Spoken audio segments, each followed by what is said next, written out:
हमारे यहाँ इंसान तो खैर एक अलग बात है, लेकिन हम लोग इतने महान विचारों के हैं कि भगवान को भी नहीं छोड़ते। लेकिन कभी कभी साहब भगवान का भी जब मौका आता है तो बड़ा मजा आता है। एक बहुत ही प्यारा वाक्य हम आपको बताते हैं। एक बार की बात है कि नाव में कुछ लोग सफर कर रहे थे, जिनमें कुछ सिख लोग भी थे, कुछ मुसलमान भाई भी थे, कुछ सिख भाई भी थे, कुछ ईसाई भाई भी थे और कुछ हिंदू भाई लोग भी थे। तो जब नाव अचानक चलते चलते समंदर के बीच में पहुंचती है, बड़ी जोरों से तूफान आता है और तूफान देख के सभी लोग डर जाते हैं।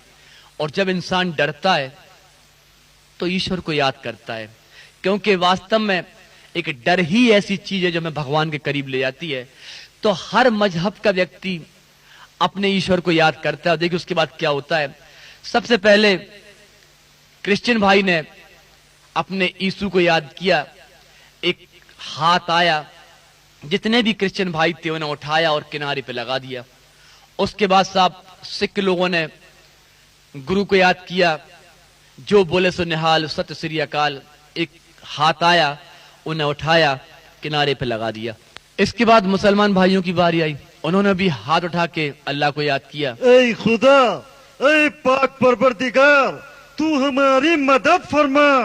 एक शक्ति कहीं से आई, तमाम मुसलमान भाइयों को उठाया, किनारे पे रख दिया। बाद में रह गए हमारे हिंदू भाई बड़े परेशान।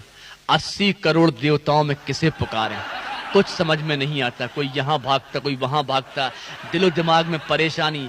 आखिर में ये तय किया गया कि भाई गणेश जी को हम लोग बड़ा महत्व देते हैं और सबसे पहले उन्हीं की पूजा की जाती है। इसलिए सभी ने गणेश जी को एक होके आवाज लगाई, गणपति बप्पा मोरिया। गणेश जी आए और नाव पे डिस्को करने लगे। लोग बड़े ताज्जुब में, ये क्या हो रहा है? बोले महाराज ये क्या कर रहे हो आप? हम लोगों की जान पर बंधी हुई है, हम लोग मरने वाले हैं और आप डांस कर रहे हो।